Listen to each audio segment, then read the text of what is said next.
అన్నదాత సేవలో 60 వసంతాలు పూర్తి చేసుకున్న రాజేంద్రనగర్లోని ఆచార్య జయశంకర్ వ్యవసాయ విశ్వవిద్యాలయంలో పండుగ వాతావరణం నెలకొంది.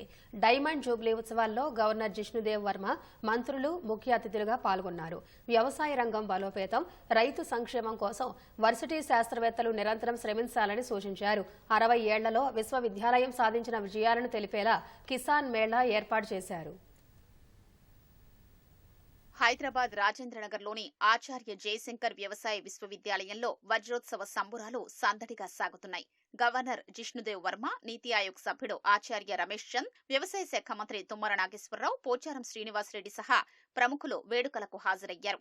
కిసాన్ మేళా, వజ్రోత్సవాల మినియేచర్ పైలాన్ను, డైమండ్ జూబ్లీ సావనీర్ను గవర్నర్ ఆవిష్కరించారు. 2047 నాటికి సాగు రంగంలో ఆచార్య జయశంకర్ వర్సిటీ ప్రపంచ స్థాయికి ఎదగాలని గవర్నర్ జిష్ణుదేవ్ వర్మ ఆకాంక్షించారు. By 2047, I envision PGTSAU as a global leader in agricultural innovation, research and sustainability.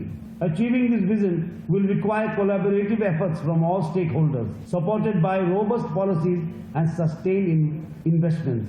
On this momentous occasion of the Golden Jubilee of PGTSAU, I once again extend my heartfelt compliments to the teaching faculty, students and the esteemed alumni who form the backbone of this illustrious institution.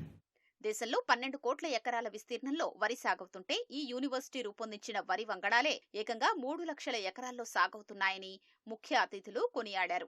వేరుశనగ, పప్పు ధాన్యాలు, నూనె గింజలు, చిరుధాన్యాల వంగడాల రూపకల్పనలో varsity కృషి అభినందనీయమన్నారు. 2 రోజుల చర్చల ద్వారా కొత్త సాగు విధానాలు రైతులకు అందించేందుకు కార్యాచరణ రూపొందించారని కోరారు. ఎంత వీలుంటే అంత, ఎంత శక్తి ఉంటే అంత ఈ రైతాంగం కోసం కాంగ్రెస్ ప్రభుత్వం రేవంత్ రెడ్డి గారి నాయకత్వాన అన్ని రకాల సహాయ సహకారాలు అందించి మీరు పండించేటటువంటి ప్రతి పంటకు కూడా గిట్టుబాటు ధరతోటి పాటు లాభదాయకమైనటువంటి అవకాశాలు వచ్చేటట్టుగా వ్యవసాయ శాఖ పరంగా అన్ని చర్యలు తీసుకుంటామని చెప్పి రైతాంగానికి విజ్ఞప్తి చేస్తున్నా. పురుగు మందు రహిత వ్యవసాయం ఏ విధంగా చేయాలో దాన్ని కనిపెట్టండి. ఇలా అరటి పండు తినాలన్నా పురుగు మందు వాసనని, కూరగాయలు తినాలన్నా పురుగు మందు వాసనని, ఒక యాపిల్ తినాలన్నా పురుగు మందు వాసనని, కడిగిన పోవి కొన్ని లక్షల టన్నుల పురుగు మందు అవశేషాలు మన దేహంలోకి పోతున్నాయి. ఎక్కడో తోట పోయి మన నష్టం చేస్తున్నాయి. క్యాన్సర్ వ్యాధి విజృంభిస్తా ఉంది. ఈ క్యాన్సర్ వ్యాధి విజృంభించకుండా, అనారోగ్య పరిస్థితి ప్రజలు రాకుండా ఉండాలంటే మనం పురుగు మందు రహిత నాన్ పెస్టిసైడ్ వ్యవసాయాన్ని మనం ప్రమోట్ చేయగలిగితే ఈనాడు సగం దవాఖానాలు మూతపడతాయని చెప్పేసి కూడా మీకు అందరినీ మనం చేస్తా ఉన్నాం. గత 60 ఏళ్లలో సాధించిన విజయాలు, విశిష్ట సేవలు అమోఘం. దాదాపు 32,000 మంది గ్రాడ్యుయేషన్ మనం ఇక్కడి నుంచి వెళ్లారు. వివిధ హోదాల్లో, వివిధ రంగాలలో విశిష్ట సేవలు అందిస్తూ దేశ అభివృద్ధికి, రాష్ట్ర అభివృద్ధికి, ఆహార భద్రతకు ఎంతో సేవ చేస్తూ ఈరోజు ఈ విశ్వవిద్యాలయం పేరును ఒక స్టేజ్కి తీసుకెళ్లగలిగారు. అది ఫండమెంటల్ మ్యాండేట్. ఇక రీసెర్చ్కి వస్తే దాదాపు 500 వెరైటీస్ పైగా గత 60 ఏళ్లలో మనం రిలీజ్ చేయగలిగాం. వజ్రోత్సవాల్లో భాగంగా సాగు రంగంలో వచ్చిన అధునాతన మార్పులు, కొత్త వంగడాలు, వ్యవసాయ పరికరాలతో ప్రత్యేకంగా కిసాన్ మేళా ఏర్పాటు చేశారు. యూనివర్సిటీ ప్రస్థానం, వివిధ దశల్లో సాగిన అభివృద్ధి కార్యక్రమాలు, తీసుకొచ్చిన సంస్కరణలు వివరిస్తూ ప్రత్యేక చిత్ర ప్రదర్శన ఏర్పాటు చేశారు. 70 ఏళ్లలో వివిధ సంస్థలు, యూనివర్సిటీ సంయుక్తంగా అభివృద్ధి చేసిన ఉత్పత్తుల్ని ప్రదర్శించారు. సాగు యంత్రాలు, డ్రిప్ పరికరాలు, విత్తనాలు, జీవ ఎరువులు, సాగును సులభతరం చేసే పలు పనిముట్లు ప్రదర్శించారు. తాము తయారు చేసిన యంత్రాలు రైతులకు పరిచయం చేసేందుకు ఇది మంచి వేదికగా నిలుస్తుందని స్టాళ్ల నిర్వాహకులు చెప్తున్నారు.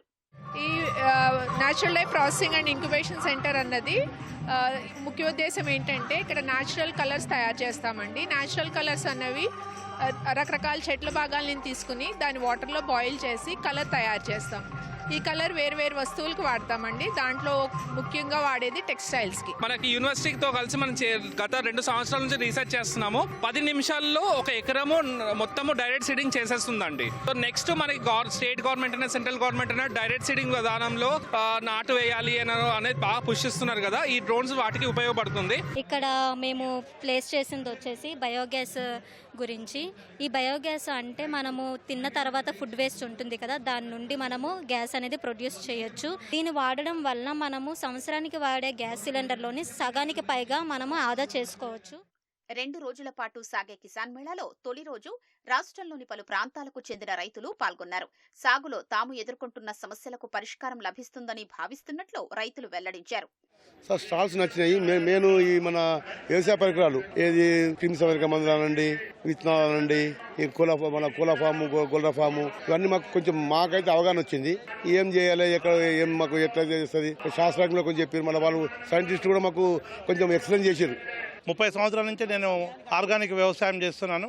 వాటన్నిటి మీద ప్రభుత్వం ఈరోజు స్వర్ణోత్సవాల సందర్భంగా నాకు కేబీకే కంపసాగర్ నుంచి ఉత్తమ రైతు అవార్డు రావడం జరిగింది.